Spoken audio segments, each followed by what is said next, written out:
And we are live back on the Scroll of Thoth. Jason seems to be trapped in the alternate dimension of Nagala and will not be joining us tonight, but I am very happy to be here tonight with two of our comrades in arms, Lara and Naya Ain. They are both two very excellent magicians who have been spreading the word of EMK in Chicago. How's it going, guys? Good. Great. All right. So, Larry, we'll have you go first. Give us a little, just like short synopsis, your background in magic. Okay. I was very interested in the occult. And then when I moved to Chicago about 2010, kind of got more serious about my studies. I'm a member of the local OTO body and a member of the IoT. And I think that's about it. All right. Naya? Oh, let's see. I'm a member of the local OTO, Omaha, Chicago, represent, as well as the Illuminatus Thanateros, too, not the Internet of Things. Though I know a bit about the Internet of Things, too. I'm a geek in my professional life. Been doing the occult stuff for too long. No, it's been 20 plus years now at this point. And in particular, thelemic magic and chaos magic. And been teaching a series of classes on chaos magic with Lara at the Occult Bookstore here in Chicago. Let's see, also background in philosophy and computer science and neuroscience as well. Excellent. So I'm going to steal something a bit from another podcast that I really like. Is there something in your childhood, something in your past that you think kind of triggered this interest? Ooh.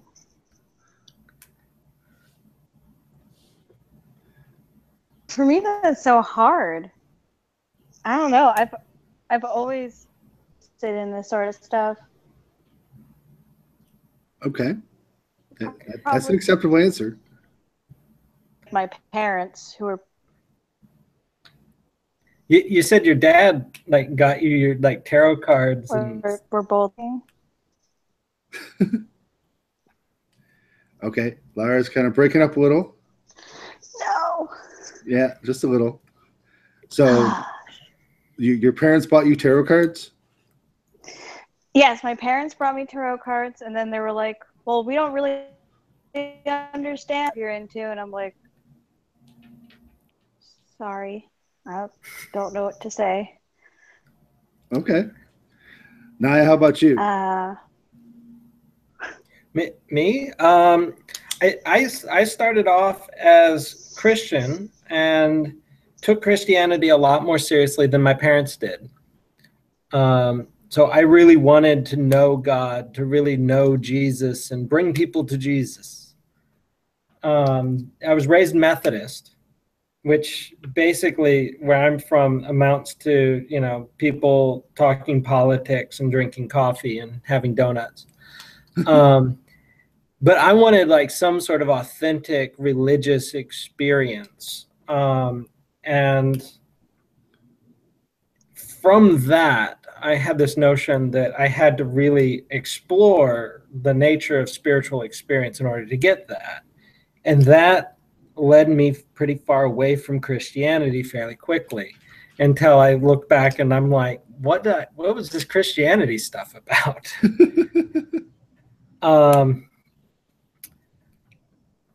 Yeah.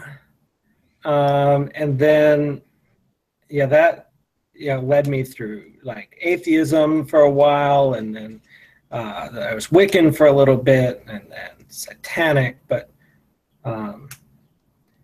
a particular experience though from my childhood, the one that I think of is reading Jurassic Park. Jurassic Park. Jurassic Park and the character of Malcolm with this chaotologist or whatever he called himself. And the little explanation in the movie and the book about chaos theory, that turned my world upside down, because I cared very much about spiritual sort of ultimate causality sort of things. And from Jurassic Park, and then I followed that up by finding the book Chaos, The Making of a New Science by James Gleick. And it just totally changed the way that I looked at how the world operated, from being this divinely inspired thing and like guided by an unseen hand to being this self-organizing system with no ultimate rules except what will be will be. And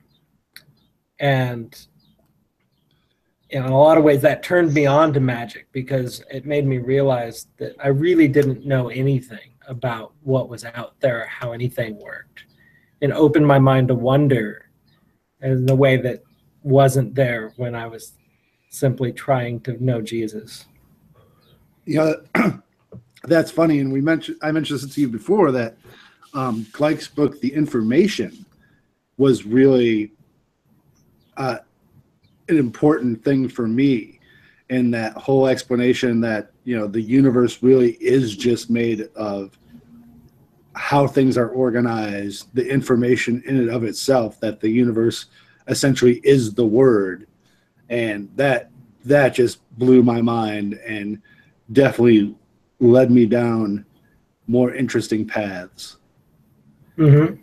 So you guys are teaching chaos magic at the infamous occult bookstore there, which is a great shop. I've been there. It's a great fucking store. It's an interesting place. I do recommend anyone who's in Chicago to check it out. It's the oldest occult store in the U.S. Yeah. Supposedly in the world. I don't know. Yeah, that's what they said. I heard a while back that they were trying to find if there was any older occult store, and were unable to find one, even in Europe. Treadwell's isn't older? Oh. I don't know. If somebody can fact check that, I'd love to know. But I'm pretty sure at least it's the oldest in the U.S. It's old as balls. We'll give it that. It's very old. So why teach chaos magic? That's what I know. You teach what you know. Yeah. So why teach chaos magic? So because I want to promote the ideas of chaos magic. I want to and help people that were like me, trying to figure out how things worked, and be able to be there and be like, fuck if I know, but let's do it together.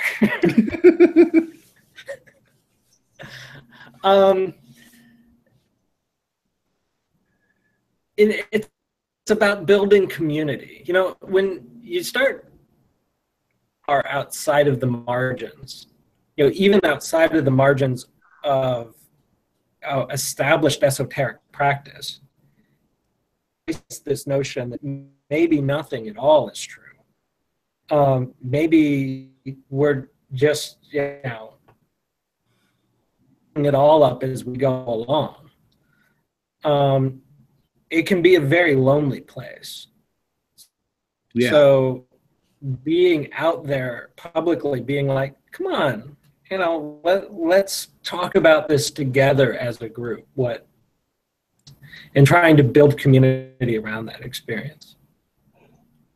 Well, and also we were facilitating ritual classes and workshops at the OTO Lodge. It had a very thelemic, obviously, sort of spin to it. Healer would bring. We get asked by different members and people who visit the lodge about our practice and what we do. And when we explain what chaos magic is and what our approach is to magic, a lot of people are like, oh, I totally get that, or that's really similar to my path, but I didn't have a name for it. So I think there really is a demand for like a more postmodern approach to magic, which I really think chaos magic and emergent magic is. Mm-hmm. Right. So in the thelemic practice, the way I look at it is that his sort of magnum opus was the syncretic system, where he's, in 777, he's wedding all these systems together. And with chaos magic, makes that break, the fundamental postmodern break, to say, we're not trying to we're not trying to wed all things together. We're not trying to have an ultimate theory. To talk about what we're doing. It's about the process. It's about the paradigm, this concept of paradigm shifting. Or even going back before that term paradigm came in with Austin Spare, we're just trying to do us. We're trying to communicate with us. And I like how you bring up building community, which I think is really part of the core of EMK, in that not all, but the previous occult organizations in the West, the stuff coming out of the Magic Revival, has all been very Masonic based, very much with grade systems and this kind of total structure, where EMK, to me, one of the big parts of it is we're telling people you can break away from that. These are really old structures that just don't seem to work anymore for a lot of people.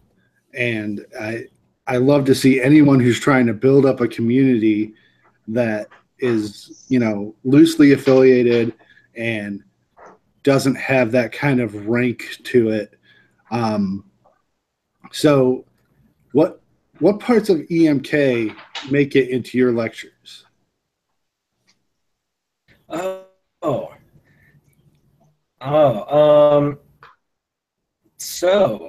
With EMK, well, first of all, I want to respond to what you just said.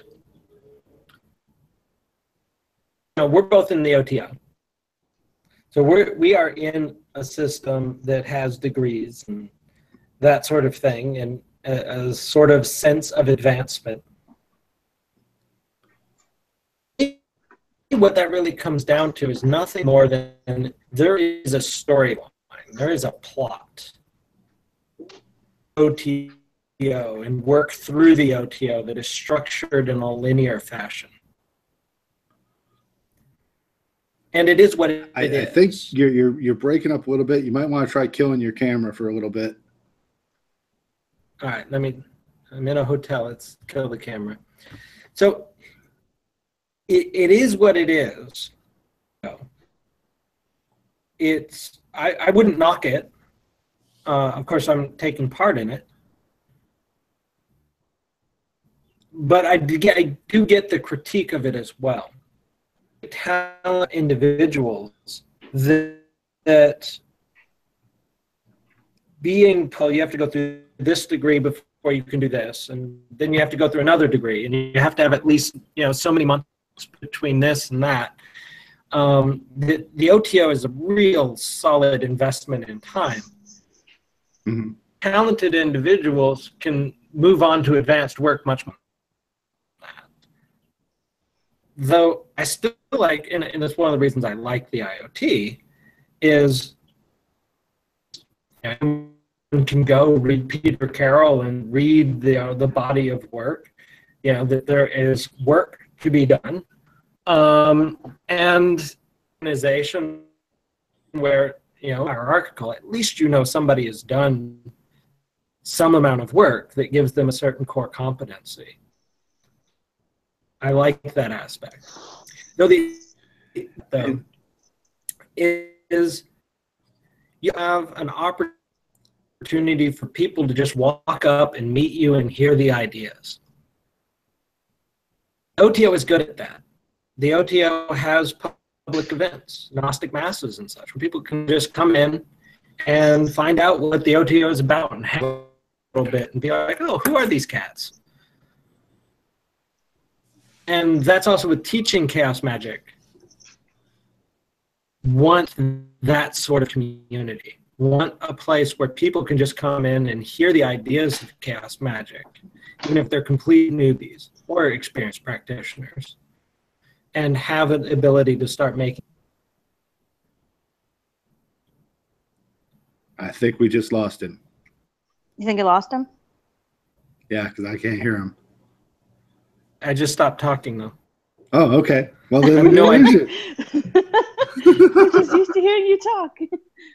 He was just keep going. And I totally understand that. And that's one thing that keeps me going back to the IoT is that I know when I go to IoT events that there is a certain base level of competence of everyone who's there. Right. At the same time, you know, there's still some kind of hegemony, I think I would call it, in the general beliefs of all the practitioners that I also like to see outside of that as well. So that's, to me, why I want to participate in something like the Order of Emergent Magi, which doesn't really have those kind of barriers.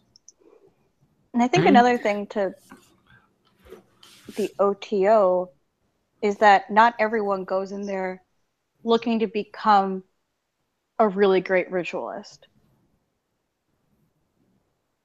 Like, that's not the aim. For a lot of people taking their Minervals or their first degrees, they're not looking for a regimented or like a push towards even like keeping a regular meditation practice. A lot of Thel might say, hey, if you're looking for that, maybe you should go to AA, not OTO. Is that the magical body AA? I've heard good things about the other. Not Alcoholics. Yeah, not Alcoholics Anonymous.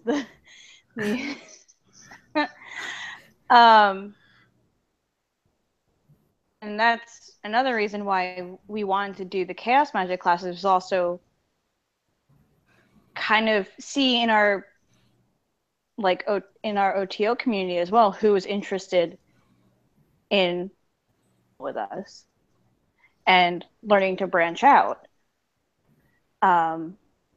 because not all of our peers there want to do that, and that's fine. That's their will, but we want to give the opportunity for people to experiment if they don't really have the means or the knowledge of how to start. I think those are all laudable goals. Now, something we talked about when we were chatting earlier this week about stuff you guys are doing, one thing that I'm interested in hearing about, mostly because I'm antagonistic to it, is Antagonist. You said you were working on Emergent Kabbalah. Maybe you can describe that to us. Okay, so can we? I want to defer. Let's talk about Emergent Magick just for a minute here before I go into what Kabbalah. Okay. So Emergent, what that means to me is the evolution of chaos magic in much the way the concept of emergent phenomenon grew out of chaos theory. In chaos mathematics, that you have things in these self-organizing systems that compounds that were in no way designed into the systems. That does not lose in the strategies in the game of chess. It does, but it doesn't. There are certain strategies that are better. But the rules of how the pieces spell it out, however, it is through doing. Mm-hmm. And that's a key concept of emergent phenomenon. Is that they are things that weren't designed in. They weren't. And a concept with the emergent Kabbalah that it isn't studied. It isn't a matter of studying the traditional tree of life and trying to figure out relationships of the Hebrew letters and the astrological signs. It's not the syncretic sort of approach that Crowley was very fond of. Good. It is a notion of approaching the tree of life itself, you know, the central symbol of the Kabbalah, and saying, what's going on here?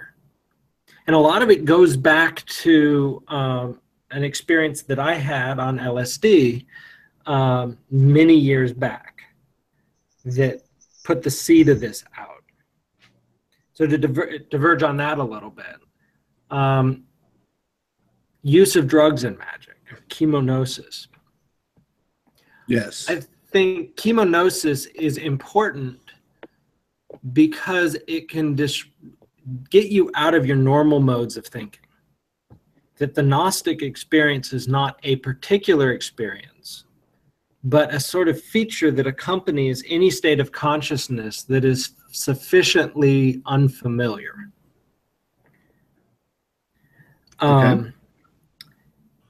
Anyway, so putting this into an unfamiliar context and saying, let's explore this concept of the Kabbalah without trying to study it in a traditional sense, without trying to go to any of the anchoring texts, and just working with this concept of the tree and the emergence of the tree. That is the core of the emergent Kabbalah.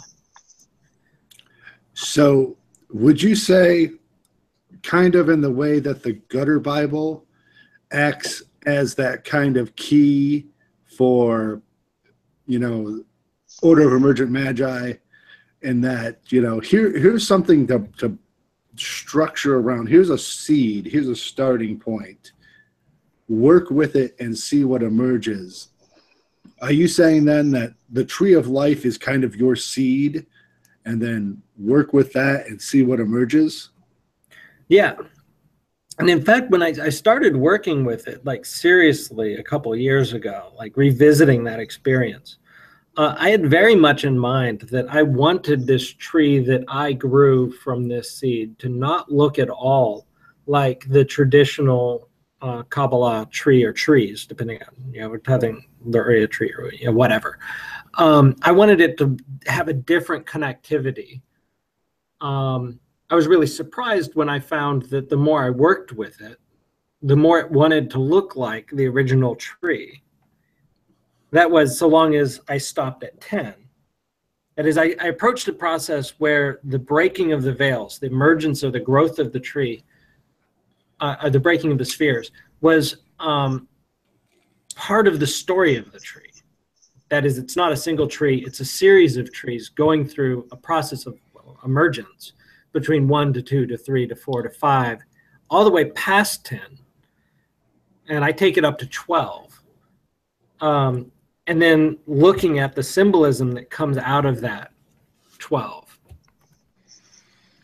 And the numeric patterns that come out of it has been a big part of what I've been doing.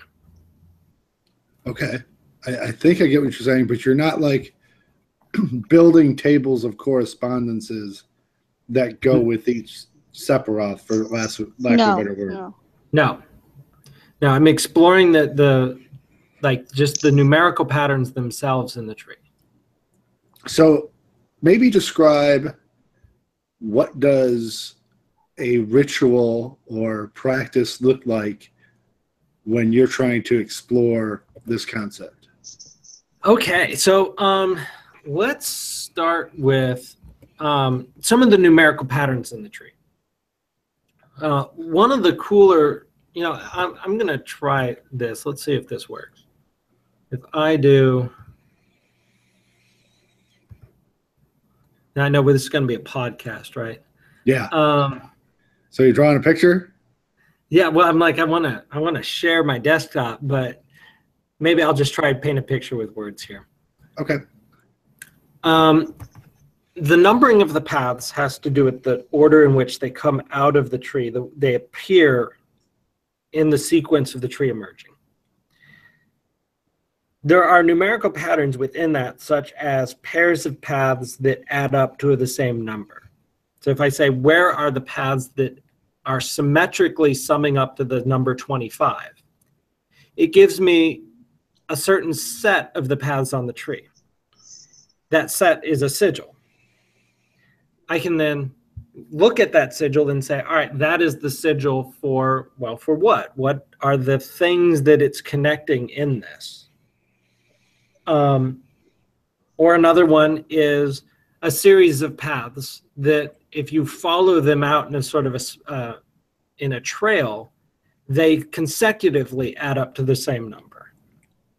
And then that represents a path to say, all right, there is a long path that goes from sphere 11 to 10 to 8 to 6, 7, 4, 5, 3, 1, 2, 1.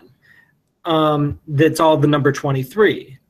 Well, that suggests a particular ritual that follows that sequence. So then I would take that back and do meditation and reading and scrying on saying, well, what should happen in the sequence in order to do this ritual based on the sequence that has emerged within the tree. And so then something in that ritual would be based on number one, something would be based on the next path number, something would be based on the other path number, and that sort of thing? Right. Okay. Where there are associations with each of the spheres. So like number 9 is desire, number 7 is sense, number 8 is thought.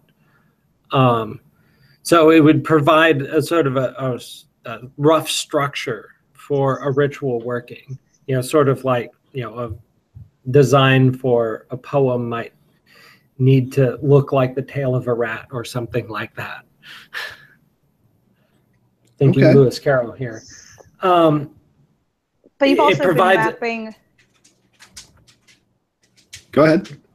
Oh, I didn't want to interrupt him. Interrupt him.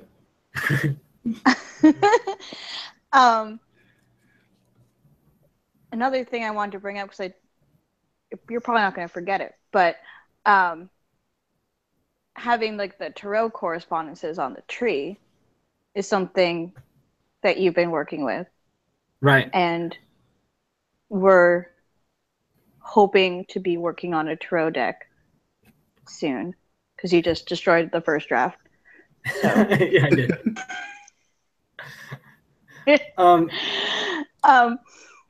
But right. So you can follow the paths in the tree like the traditional stories in the tarot, like in the major arcana, with some nuances that you would only get in your tree. Right. Okay. So is this going to be a traditional tarot deck or something that's not?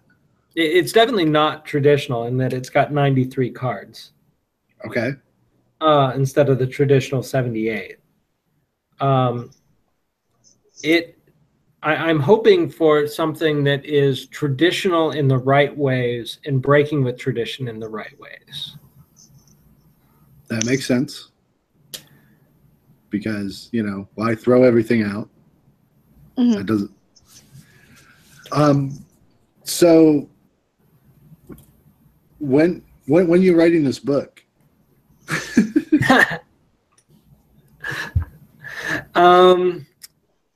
Well, it's something that I need to work on. Actually, we've got plans that we're going to be working on this together, trying some collaborative writing. In my blog, covn.tumblr.com, I've been putting out a lot of little blurbs where I've like trying to explain different aspects of this. But so far, I haven't got like a coherent sort of organizational structure for a book yet.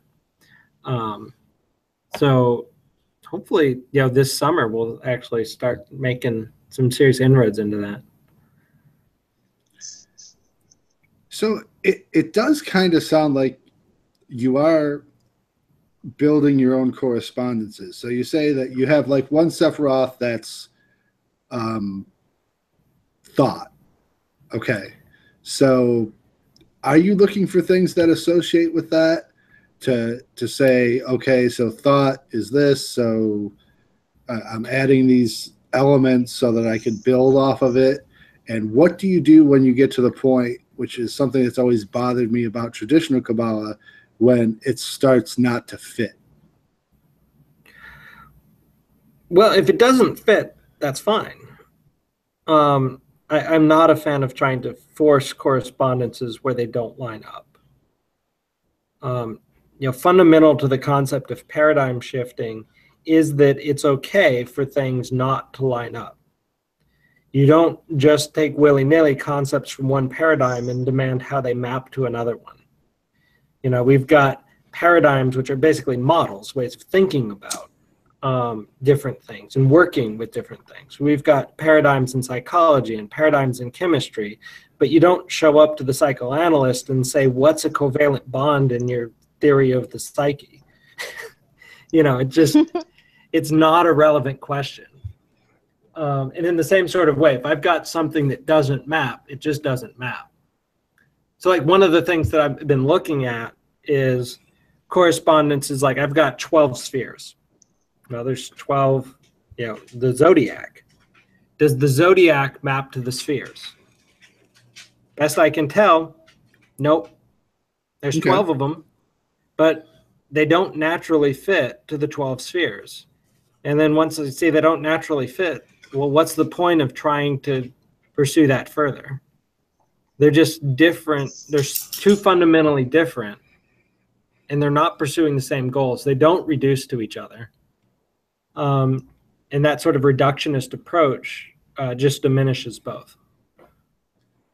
Okay, that makes sense to me, because so often I see, people who are deeply into Kabbalah-centric paradigms are like, well, where does this fit on the tree of life? And let's go look at 777, and we'll go see what scent and what color and what God and all this stuff. And you get to a point where it just becomes a jumble of mishmash things that just doesn't make sense to me. Yeah, it never made a lot of sense to me either. I'm coming more from traditional Jewish Kabbalah, so a lot of the forest correspondence, especially, seemed like way too much of a departure for me. And for a while, I was really concerned with comparing my thoughts from like Kabbalah with a K to Kabbalah with a Q and all that stuff. But that's kind of fallen to the wayside. I think the waters are a little too murky. I agree. Okay, so another thing I want to get to before we get to an hour here is egregore. You guys had mentioned that you're building the Inkaga. Is that how you pronounce it? Inkaga. Inkaga. The Inkaga egregore. Tell me about that and what its purpose is. So it started out as we were going to, teaching a chaos magic class, and we wanted to teach the concept of an egregore. So we went, well, if we're going to teach the concept of an egregore, we need to just do it. There's nothing really to teach in magic other than showing things. Otherwise, it's just sort of stamp collecting. You're just showing. stuff. We wanted to actually engage. So we said, let's actually create an egregore. And it started out in the traditional chaos magic approach. That is, I thought through it, I gathered some stuff, put it together and said, all right, we've got a little Chicago paradigm thing for this city of Chicago working. And so it involved the Star of Chicago. It involved that cool stuff like the Sears Tower, some call it the Willis Tower. It's actually modeled after. It's always going to be the Sears Tower. Sorry, I'm a native Chicagoan. But the design of that building is actually modeled after a pack of cigarettes. And so that was like our fire air element. And then, of course, Chicago used to be a swamp before. So we have this water earth aspect to it. So we started working with these sort of concepts and cement and steel in order to come up with this original concept for what Inkaga would be. At that point, we're just talking it's chaos magic. Now, the next thing that we do with it is we say we're going to keep working with it. And now we're departing from this designed aspect and saying, okay, we're going to just see where it takes us from here on out to see what it evolves into. So as we've been doing these chaos magic classes and some work on our own, been saying, let's do work with the egregore. Let's, like, one of the cool workings that we did was just having the egregore out, and we had a basin of Lake Michigan water, which you conveniently can get out of the tap and anywhere in Chicago. Yeah. Where people could put their feet in the basin of water, and we had people doing glossolalia at them while working with the egregore in order to do automatic writing, and then using that automatic writing to turn around and figure out more stuff about the egregore based on the automatic writing. So then it's shifting from this sort of designed chaos magic approach into the emergent magic approach, where you're feeding the system back into itself to see what it grows into from that feedback and that investment. So what has Inkaga told you? Inkaga helped me win the lottery. That was pretty cool. Well, shit, man. Just for $100, but well, we got the name Inkaga from divination with the egregore. Right. We didn't start off with that name. That was something that we divined through working with it. Some other imagery has come to mind, particularly feminine energies. There was some, I'm trying to remember, there's like the symbolism of like a thunderbolt or a striking down of energy to the earth. Inkaga's been turning into this a go-between for all the different genus loci of the city, all these different energies that are already in Chicago. Inkaga is a very useful way to say, I want to get in touch with this aspect of Chicago. And certainly anything, within the city influence, whether it's like, I want to feel safe, in the streets at night, or I want to win the Illinois lottery, or I want to, find a job in Chicago. Do you think it'll work for the Indiana lottery? Because I just bought a couple tickets. No, fuck Indiana. Oh, man. I think it's the New Jersey of the Midwest. Oh, that's horrible. I want to win. Maybe I'll make an Indianapolis egregore. We'll see what that can get me. Oh no, it'll be hideous. Okay, yeah, Indianapolis, it has a rotten core to it, but there are some cool things here. It's not a total barren wasteland. It is a city, believe it or not. It's not just like a strip mall. although a lot of it is strip malls. There's a very cool children's museum. There's a very cool children's museum. That is true. And there's a lot of Masonic symbolism in Indianapolis. If you go downtown, the whole circle in the center of the city with the big monument. But anyway,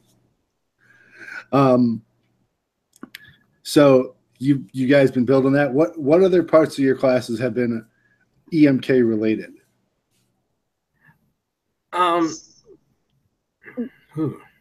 That's the main one. I mean, we've been talking about some EMK theory, as in, going beyond the chaos magic paradigm and saying that, really investing in it to take it to that next level of going from chaos to emergence. It is a chaos magic class. It is definitely rooted in chaos magic. I don't know if we would disagree there, but for me, doing emergent magic is an outgrowth and a part of chaos magic. Yeah, I don't think you get emergent magic without chaos magic. I would agree with that. So yeah, Inkaga is our way to weave in that EMK thread and keep it going each class, and no matter who comes to the class, they can get in touch with it. With also giving people the opportunity to basic techniques they might not have been hearing about before, or just ideas that seem like so simple that you would overlook it. Like we're looking to do something in the future that is like costume and masks for ritual. And like the importance of sometimes dressing up or playing a part. Right. Like chaos magic. Being Gnostic mask. Okay. So one thing about this podcast is, Jason has said two things. Number one, that really this podcast is in essence us trying to define emergent magic, and that it's really not set in stone yet. The book is coming, and even then it won't be set in stone. That'd be really expensive publishing. It would be, yeah. A really heavy book. There's a lot of shipping costs. And then number two, something he said that, each individual really has to define emergent magic for themselves. And I was wondering, for each of you individually, what is the core of emergent magic to you?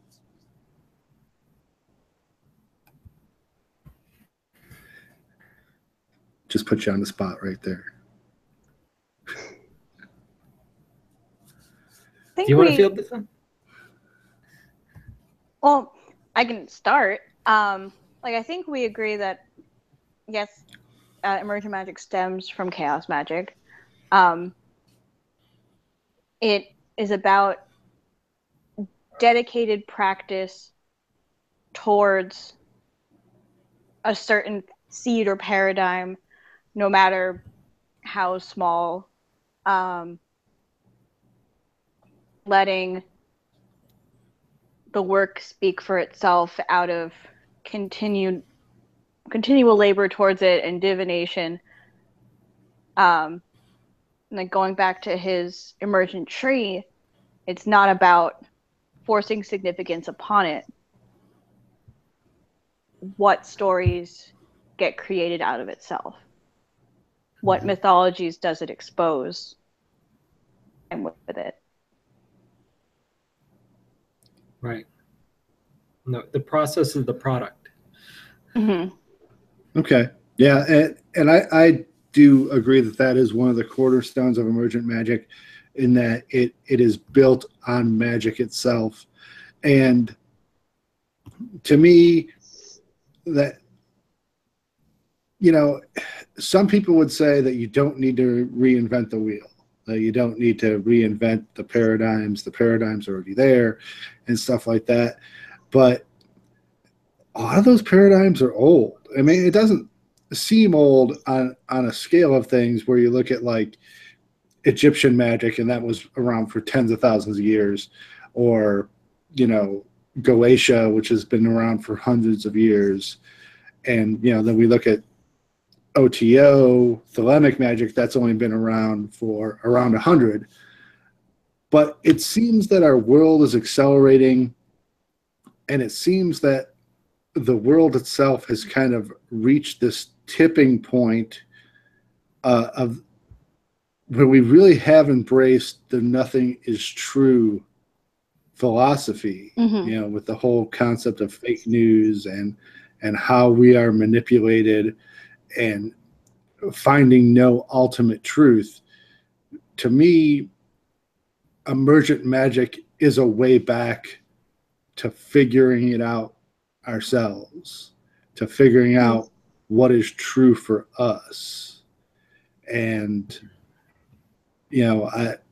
I might get kicked out of the IoT for this, but, I believe that some things are true for you, for the individual, and that it is up to you to discover them and to hold on to them for as long as they're useful.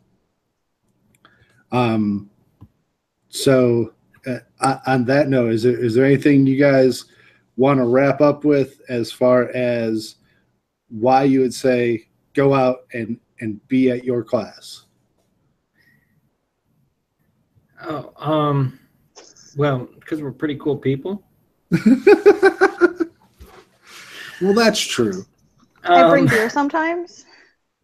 Yeah, Chicago beer. Chicago beer? What? Yeah, Chicago's excellent beer. Revolution, Fist City. Lagunitas. Lots of good breweries. Anyway,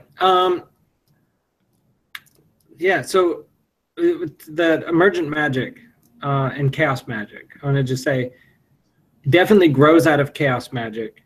You've got those core values in Chaos Magic. What is important is technique over dogma. And versatility, being able to work with different systems, definitely important. And for me, Emergent Magick is about, like we've said several times, it's about that long-term investment. So I see where you're coming from. You're saying something is true. I don't know that I would use the word true, but that you get to a point where you're going to say, I am going to invest in this. Like Chaos Magic, if you're working Chaos Magic and you're working with Thor, right? And then tomorrow you decide that Thor doesn't exist because you are working with, Jesus. And then you come back to Thor, a month from now. Do you really have an authentic connection to Thor if Thor doesn't say, what the fuck, man? Where have you been? You can have the notion that it's not fundamentally true that Thor is, somehow objectively real. While at the same time saying that in order to have an authentic practice with Thor, I can't just bug out. Or what have you, no matter what you're working with, it is important to come to some sort of thing that you're willing to stick with and defend, which is maybe not the same thing as saying that it's true, but that you're not just going to switch out on that. Yeah, for me, it's about, I see a lot of Chaos Magic, and the lack of belief to me is kind of hobbling some magicians in that they don't really believe in anything. And magic in and of itself, it is powered by belief. It's powered by this consciousness, this power to will into being. And if you don't believe that something is actually real, and I don't think you can do that, where it's real one week and not real the next week, to me the spirits are real, and that's all there is to it. Spirits exist, they're out there, you can talk to them, you can communicate them, and they're not going away. So try latching on to some core belief, I think, is beneficial to a magician. Would you guys agree with that?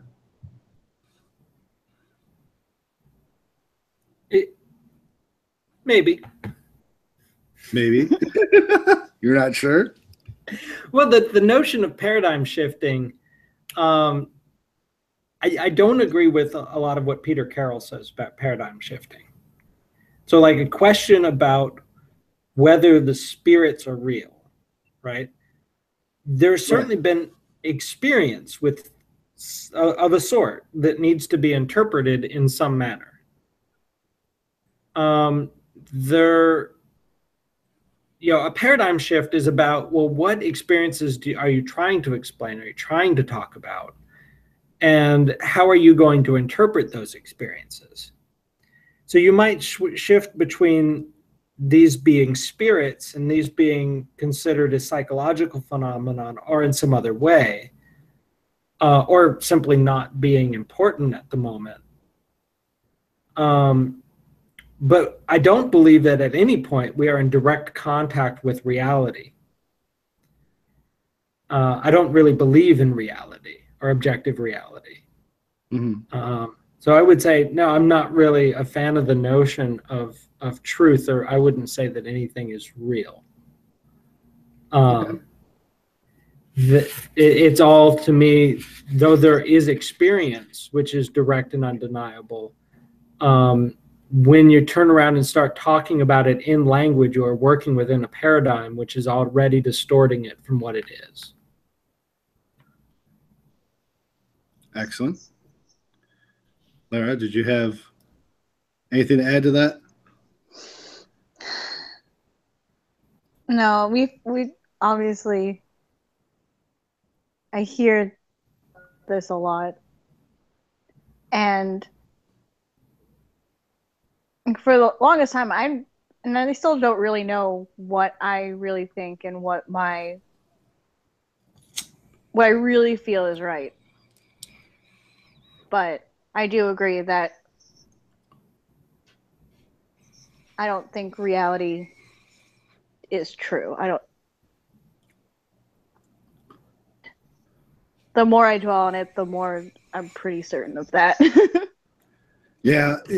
I guess the way that I would put it is that I don't think reality has really anything to do with what we perceive. I don't think what's really out there is could be seen with eyes, ears, anything like that. All the sensory input is just an illusion. So on that note, I'd like to wrap things up since we're coming up to an hour here.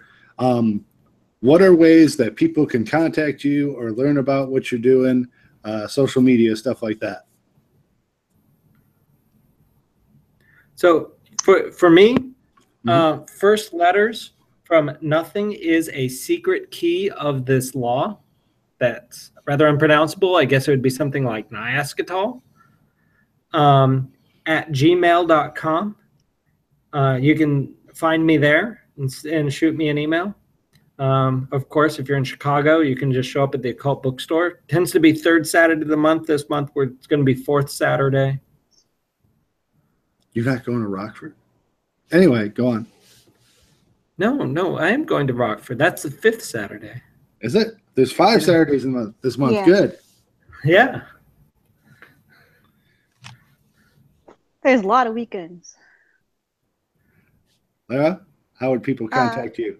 How people contact me? I do have a Tumblr. I'm not going to share it here. Okay. So I won't put it in the show notes. Yeah, or if you have questions directly for me, you can send them through Naya. I don't have a particular channel right now that is just for this sort of work besides like Facebook and stuff. Okay. My Tumblr does have to do with but it's also not safe for work, so I don't really want it tied in this podcast. Understood. Yeah. Or you know, I encourage people to, you know, put in an application to the IoT. Yes.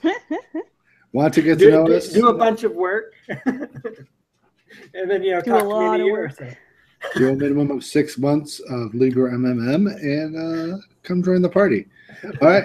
Well, thank you guys for joining us, and hopefully we'll hear from you again in future episodes. And I hope everyone in the area gets out to the occult bookstore. Cool. Thank you. Yes, thank you.